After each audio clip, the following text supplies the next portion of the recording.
Vamos dar início, então, à nossa reunião de hoje. Seu Air vai nos ajudar com a prece inicial, nos conectar com a espiritualidade.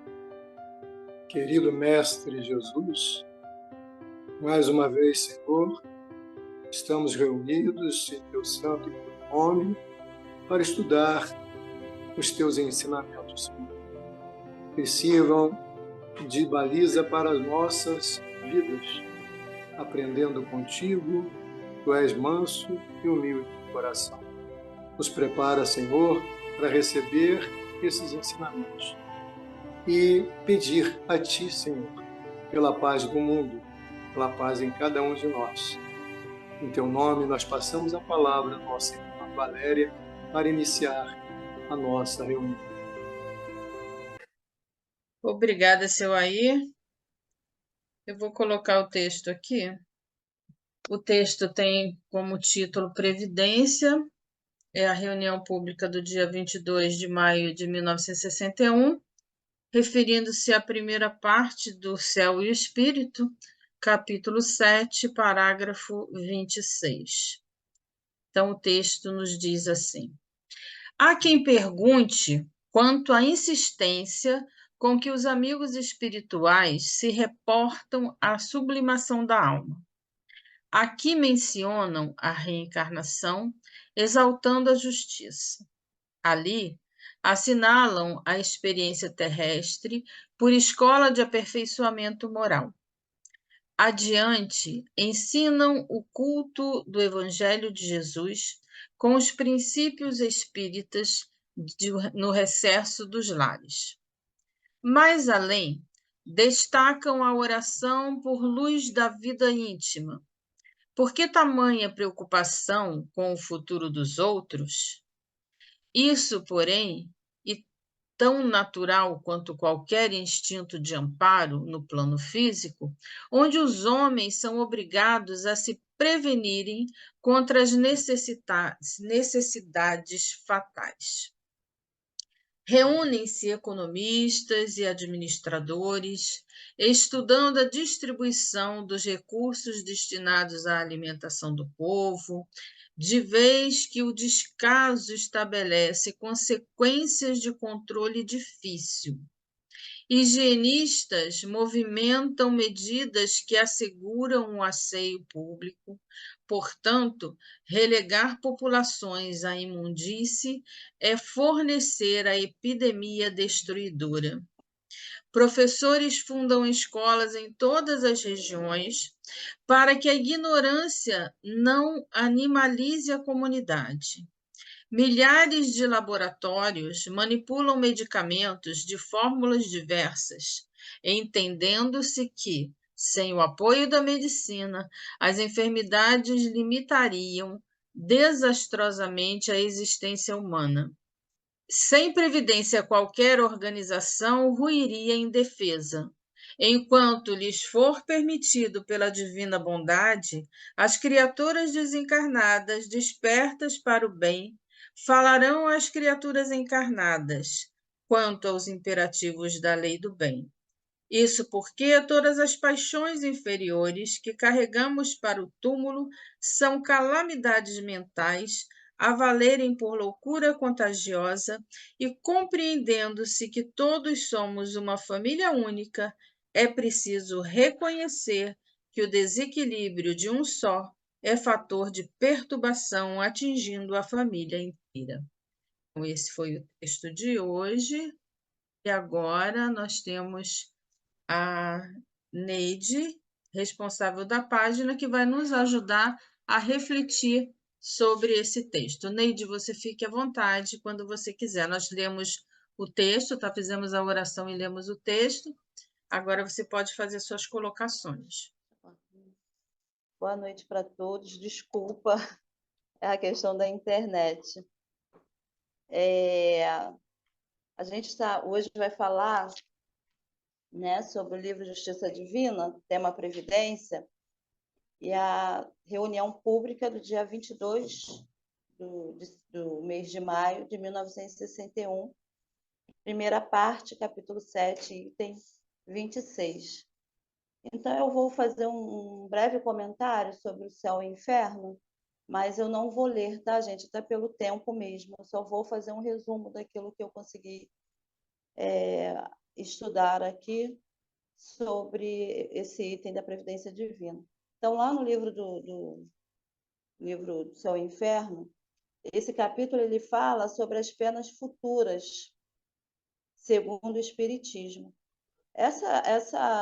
Essas penas futuras, né, são consequências dolorosas que cada um de nós já experimentou, ou vai experimentar, ou está experimentando, né, no mundo espiritual, logo após a morte do corpo físico, em virtude de ter cometido algum equívoco, ou seja, assim, né, entre aspas, alguns erros, seja a si mesmo ou a terceiros.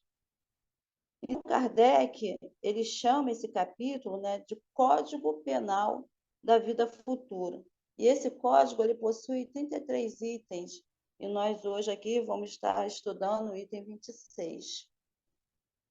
E continuando, né, esse item 26, ele fala dos orgulhosos, ele fala dos egoístas, dos hipócritas, do sensual e do avarento. E Kardec ele deixa bem claro que esse código ele é muito real, ele é bem verdadeiro, né? Não tem nada de fantasia, não. É uma relação, né, ao futuro, ou seja, à alma, depois da morte física. E esse código ele vem a partir de uma observação dos fatos, ou seja, da realidade, né?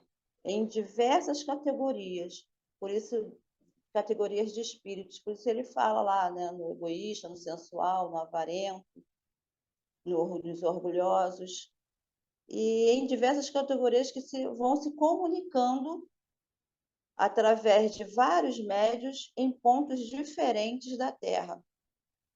Mesmo existindo uma diversidade de sofrimento dos espíritos, o Código Penal da Vida Futura ele se resume em 3 princípios. O primeiro princípio é o sofrimento, né? O sofrimento que está relacionado à imperfeição da alma. E que seria esse sofrimento? Seria a consequência, mas a ação, né? Seria a causa. Então, esse é o primeiro princípio, né, do Código Penal da Vida Futura que Kardec vem dizer para a gente. O segundo princípio seria a penalidade, ou seja, a consequência que é inevitável. O que seria essa penalidade? Dando o exemplo do avarento, o avarento, como é que ele se comportaria quando ele, né, descobrisse que ele estaria... Primeiro, porque ele está sem o corpo físico, né? Ali ele já está como espírito. E como é que ele se comportaria sabendo que ele não poderia mais guardar as suas riquezas, o seu ouro para si mesmo, né? Não compartilhando com ninguém, com nada e nem com ninguém. Então, viria o quê? Viria o tédio. O sensual, como é que ele se comportaria sabendo que ele não poderia mais, né, estar incitando a sua sensualidade, provocando, cativando a sua beleza, né, a sua beleza física, provocando prazeres físicos, né, sensuais, como é que ele ficaria?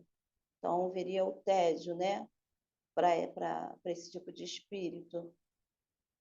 E aí ele continua falando, né, também em relação ao hipócrita. Como é que o hipócrita ele se comportaria ao saber que ali ele está sendo visto, que ele não poderia mais usar a sua máscara, né, a sua máscara física, enganando as pessoas com seu comportamento, fingindo um comportamento do qual ele não é real. Um comportamento de uma conduta, né, de uma pessoa que que quer mostrar um comportamento totalmente correto, socialmente aceito, mas que ele oculta na sua realidade através de máscaras. E aí, quando ele percebe que ele não pode mais fazer isso, vem o tédio. Então, esses exemplos, né, da penalidade, a consequência inevitável seria o tédio. E, por último, vem o terceiro princípio, que é a liberdade das imperfeições. Essa liberdade das imperfeições, do sofrimento, ele dá o exemplo da vontade. E aí essa vontade que acaba acontecendo com os espíritos quando ele se arrepende ou é tocado, né? É tocado pela justiça divina, pela espiritualidade, né? E nas reuniões mediúnicas, a gente pode até observar que quando essas categorias de espírito que fizeram mal a si mesmo ou a terceiro, principalmente a terceiro, que quando eles se arrependem, e justamente quem pode vir auxiliar? Essas pessoas do qual eles são equívocos, né? Cometeram seus erros, né? Que eles não foram bacana com essas pessoas. Então, esses espíritos que também vêm através, né, dessa vontade de modificação, né, de se transformar, eles vêm através do perdão, perdoando justamente esses espíritos do qual foi praticada a maldade com eles. Então, nesse pequeno resumo que eu fiz em relação ao item 26, é o que eu venho trazer nesse primeiro momento a vocês, explicando, né, sobre essa reunião do dia 22/5/1961, que Kardec vem falando sobre as penas futuras segundo o Espiritismo. E aí a gente passa para o segundo momento. Vocês estão me ouvindo? A gente Sim, estão me ouvindo? Tá. sim. Que a gente passa para o segundo momento, aonde Emmanuel, né, vem nos falar através do livro A Justiça Divina. No meu livro, página 81, que ele vem explicar mais ou menos sobre essa reunião pública do dia 22/5/1961. E aí eu vou ler os itens e vou explicando de acordo com aquilo que a gente vai entendendo. Aqui pergunta quanto à insistência em que os amigos espirituais se reportam à sublimação da alma. Aqui mencionam a reencarnação exaltando a justiça. Ali assinalam a experiência terrestre por escola de aperfeiçoamento moral. Adiante, ensina o culto do Evangelho de Jesus, com os princípios espíritas no recesso dos lares. Mas além, destacam a oração por luz da vida íntima. Por que tamanha preocupação com o futuro dos outros? Emmanuel nos deixa essa pergunta, e eu acho que é uma pergunta que a gente tem que levar sempre conosco, né? Por que a gente está sempre se preocupando com o futuro do outro? Por que a gente está querendo sempre que o outro se previna com alguma coisa e a gente esquece, né, de nós mesmos nos prevenir em relação à nossa saúde, em relação à nossa vida, porque a gente não se preocupa conosco, porque a gente não se preocupa com o nosso futuro. Não que a gente não tenha que se preocupar com o outro, mas por que a gente sempre coloca o outro em primeiro lugar? Talvez por quê? Porque que a gente não faz aquilo que a gente fala, né? Quando alguém está, você está com uma pressão alta, você precisa cuidar, você precisa se tratar, você está com diabetes, não pode comer doce. Ah, você está assim, você está assado, mas será que nós fazemos aquilo que a gente fala para o outro fazer? Recomenda, orienta o outro fazer? Então, essa pergunta, né, que Emmanuel nos fala, né, por que também a preocupação com o futuro dos outros? É para a gente pensar, né? E aí ele continua: isso, porém, é tão natural quanto qualquer instituto de amparo no plano físico, onde os homens são obrigados a se prevenirem contra as necessidades fatais. O que seria essa necessidade fatais? Seria essa necessidade fatal, o que ocasiona, né, danos e prejuízo, né, infelicidade, tristeza a alguém. Então, se nós sabemos que alguém, né, que nós estamos acolhendo naquele momento, está precisando, né, de algo que para ele, naquele momento, é necessário.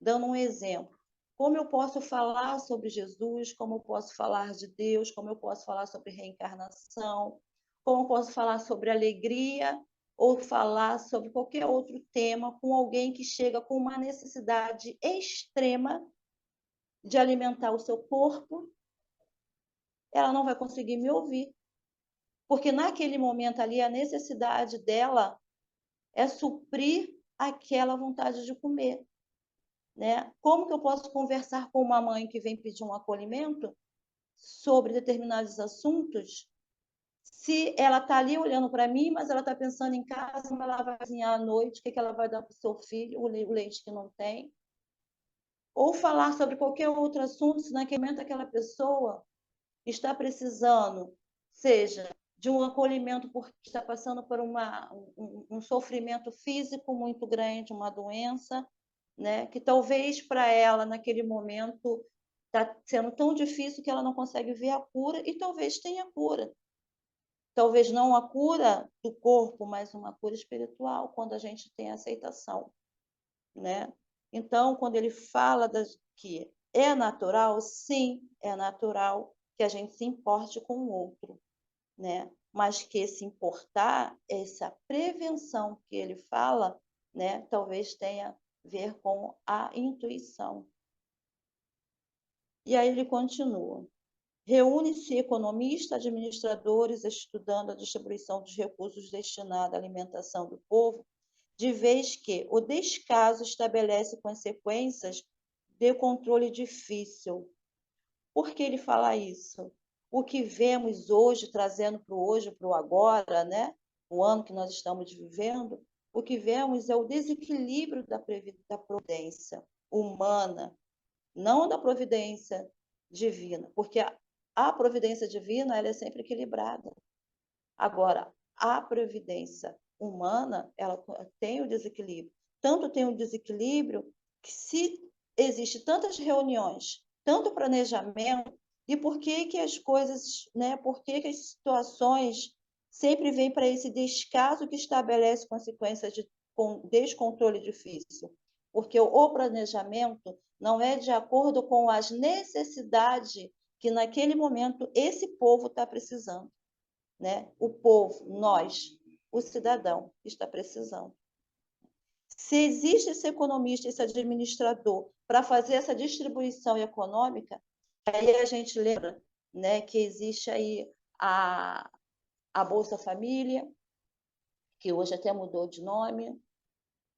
É necessário, sim, mas se existisse mesmo esse equilíbrio, né, essa previdência humana, talvez não precisasse dessa Bolsa Família. Por quê? Porque as riquezas seriam bem distribuídas e todos não precisariam passar, pelo menos, por essa necessidade que hoje nós vemos, né? Essa necessidade, esse desequilíbrio da questão social, da questão econômica, da questão política, né?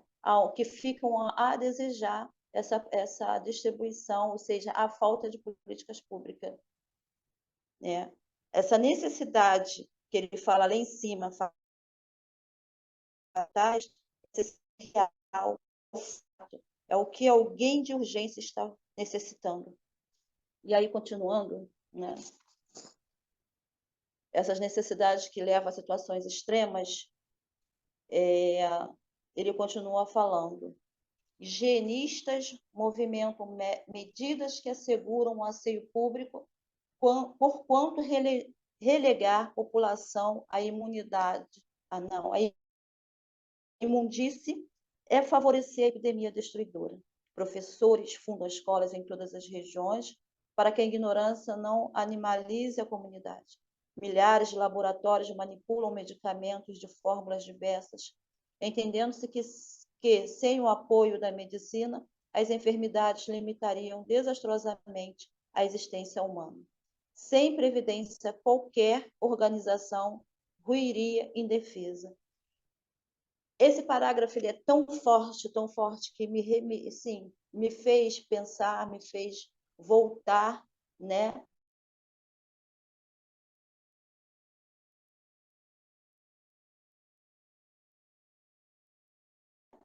Porque se a gente lembrar como foi a Covid-19, a gente lembra, né, que hoje se tivesse tido assim, uma prevenção maior, ou se durante todos esses anos que passou já a Covid, né, se prevenindo, né, diante do tempo certo, né, assim, a Covid ela deixou tanta coisa que hoje a gente vê. O desemprego, a gente vê pessoas de números assim, bem maiores em situação de rua, a gente vê pessoas que tinham suas casas e hoje estão desabrigadas, e a gente consegue fazer essa comparação.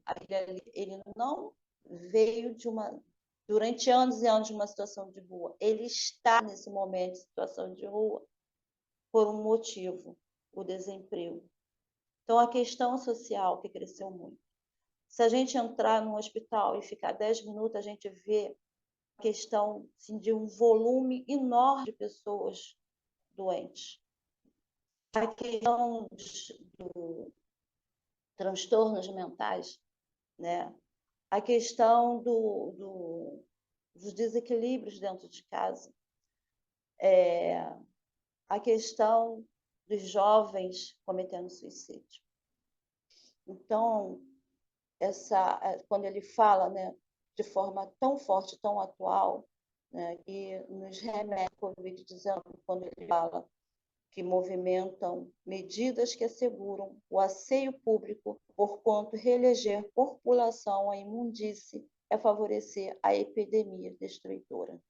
Quando ele fala de tantos, né, que milhares, né, de laboratórios manipulando os medicamentos, quando ele fala também de professores que fundam escolas e contra os alunos, contra as crianças, contra os jovens e adolescentes que abandonaram as escolas, uns talvez por medo de voltarem e acontecer algo que a gente está vendo aí em tantos colégios, né, que nem nos cabe estar aqui falando, senão a gente ficar falando muita coisa sobre isso. Mas também professores que estão tentando buscar trazer novamente as crianças para a escola, porque muitos estão precisando ajudar seus pais em casa. Jovens estão, sim, 14, 15, 16 anos buscando mercado de trabalho para ajudar dentro de casa. Não só por isso, mas também porque a tecnologia está tão rápida, tão rápida, tão rápida. Se esse jovem hoje não começar a pensar nesse tal futuro, né? Quando ele chegar aos 22 anos, 30 anos, ele está já lá atrás. Então, a gente precisa pensar muito nisso com calma. Dessa questão da juventude, né? Dos adolescentes, que está muito acelerado. E as coisas estão muito aceleradas. A tecnologia está muito acelerada. Então, é buscar tecnologia, buscar falar idioma, é buscar tanta coisa ao mesmo tempo. E aí a gente vê que esses jovens estão com, né, com essa mente muito acelerada, ou seja, estão transtornos, muitos transtornos, né? E os professores buscando, de alguma forma, melhorar essa situação. Isso existe a boa vontade também, né? E aí ele continua falando, enquanto lhe for permitido pela divina bondade, esse item, esse último parágrafo, ele é tão rico que a gente precisa assim dar um destaque muito legal, porque ele fala o seguinte: enquanto lhe for permitido pela divina bondade as criaturas desencarnadas.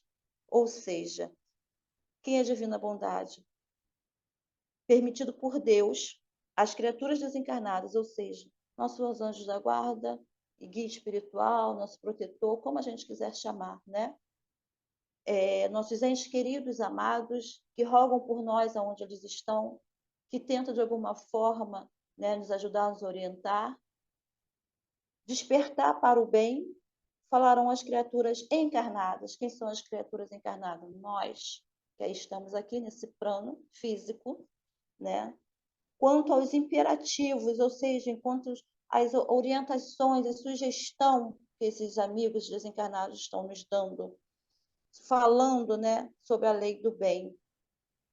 Isso porque todas as paixões inferiores que carregamos para o túmulo são calamidades mentais. e valerem por loucura contagiosa. Aí é tudo aquilo que eu falei lá atrás sobre os transtornos, né, sobre essa agitação, sobre essa correria, sobre a falta de prevenção, sobre o desequilíbrio humano, sobre a falta Neide, de... 9 minutos, tá? Só para você saber. Então, todas as paixões inferiores que carregamos para o túmulo são calamidades mentais e valerem por loucura contagiosa.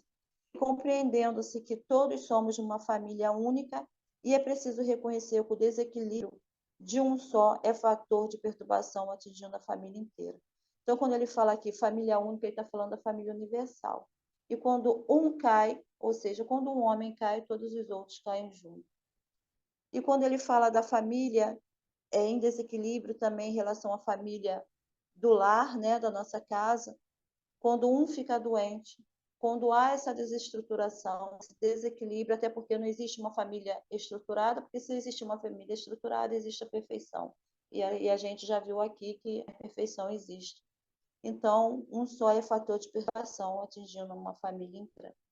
Então, o que ele fala aqui para nós é que a gente procure, né, de alguma forma, buscar, né, esse homem de bem, largando, deixando esse homem velho, né, para trás, e buscar essa nossa reforma íntima, né, o RI, que a gente sempre fala, e a dona Joana fala isso para a gente, essa transformação que a gente precisa lutar, buscar, estar dentro da nossa coragem, e que a gente procure, né, nos envolver de alguma forma, buscando nos prevenir não só o nosso corpo, a nossa mente, mas buscar as intuições que a espiritualidade vai continuar nos dando, seja através de uma palavra, de um livro, de um atendimento fraterno, de um acolhimento, ou até mesmo de uma reunião pública.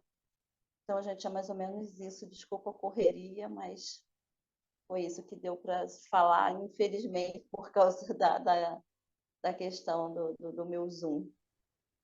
Fazemos a Vamos prece? então, vamos à nossa oração final. Tá bom. Mestre Jesus, querido amigo, obrigado. Obrigado por tanto, obrigado por nos ajudar a aprender um pouco mais e compreender sobre essa doutrina que nos consola, nos fortalece, ilumina, fortalecendo nós a cada dia. Obrigado pela oportunidade de trabalho, de estudo, de aprendizado. E que possamos, Senhor, nos prevenir, né, através da evidência divina, não só no corpo físico, mas também, né, através da nossa alma, do nosso espírito, porque tudo que nós fazemos um dia, com certeza, iremos, né, dar conta dos nossos equívocos. Perdoe as nossas falhas e que possamos, Senhor, continuar durante o nosso ano, o nosso caminho, através do estudo do Espírito. Fica conosco e nos guarde, que assim seja. Graças a Deus. Muito obrigada, Neide. Olha, você colocou o tema com tanta objetividade, com tanta clareza, com a simplicidade que ajuda muito, né? Você foi muito, muito objetiva na colocação. E o que eu teria realmente a dizer, assim, que me fez refletir, é essa pergunta de Emmanuel, né? Acaba com a gente, né? Porque realmente potencial nós temos, porque Deus nos criou com inteligência, com potencial para sabermos prover e prever.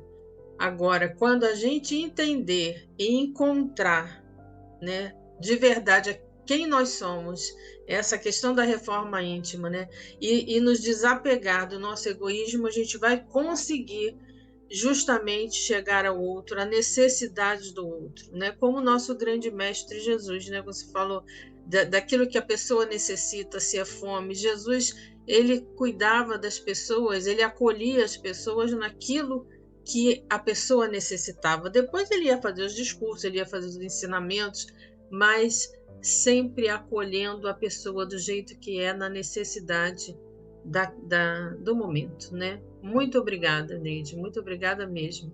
A palavra fica aberta, quem quiser falar alguma coisa é só abrir o microfone.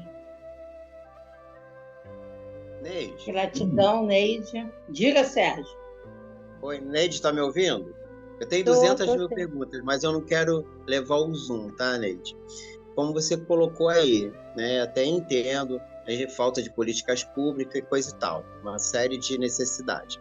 A minha pergunta para você é o seguinte: até que ponto, né, eu tenho a falta da política pública intervindo no meu processo reencarnatório do qual eu tenho que passar?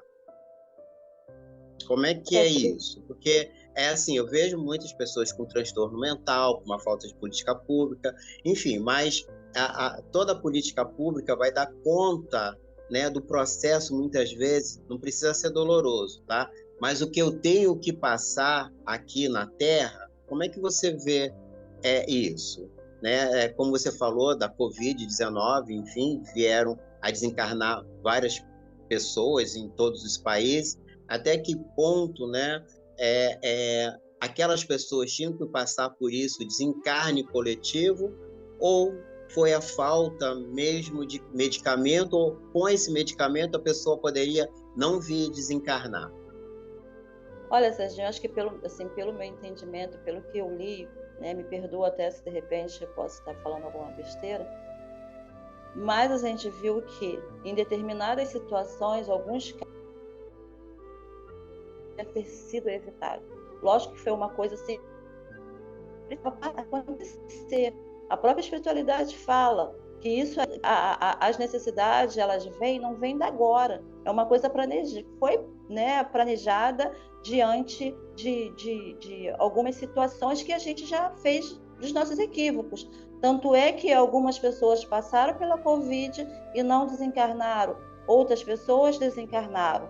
Mas só que, se a gente tivesse mais gente, que eu falo que é política mesmo, se tivéssemos mais um equilíbrio, uma política que estivesse ali preparada, né, para estar dando suporte a tudo aquilo que a gente viu diante, né, dos nossos olhos, né, preparada para estar dando suporte às coisas que precisava, que necessitavam. Falta de socorro foi uma, né? Foi uma. E a gente vê hoje os CAPS, você é psicólogo, você sabe disso, profissionais que não estão que estão trabalhando, mas que ao mesmo tempo precisam também de suporte, porque as necessidades básicas deles não estão sendo supridas porque não estão recebendo. Como que você pode trabalhar e acolher aquela pessoa que está ali se ela não tem medicação, se ela não tem medicação, ela não tem mecanismo, ela não tem outras coisas que ela precisa ali no seu trabalho para estar ajudando e orientando essa pessoa, essa família.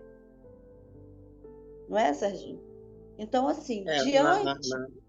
Lá na CAPS, enfim, vai depender muito da região, e cada região ela é suprida, assim, como as escolas, enfim, cada região, né? Por isso que são as CAPs, tem 1, 2, 3, cada uma tem uma forma de agir, seus recursos, né? Mas a minha questão era mais assim, até que ponto é a falta, a gente sabe que falta mesmo, não vou te dizer que não falta, porque eu vejo, eu trabalho no Ministério da Saúde, mas até que ponto, né, a pessoa tem que passar por aquilo, ou se mesmo ela tendo todas as condições, poderia ela não passar por aquela aprovação? É esta questão maior. Mesmo independente da falta de políticas públicas, a gente sabe, de medicamento, enfim, uma série de ações que a gente já conhece. Mas será que, mesmo tendo isso, a pessoa ela pode passar? Pode sim, ela vai passar, Serginho. É diante do seu merecimento, é diante daquilo que você necessita passar. Eu posso, olha, a gente vê pessoas que têm todo um amparo, todo um acolhimento, tanto em relação à medicação, a médico,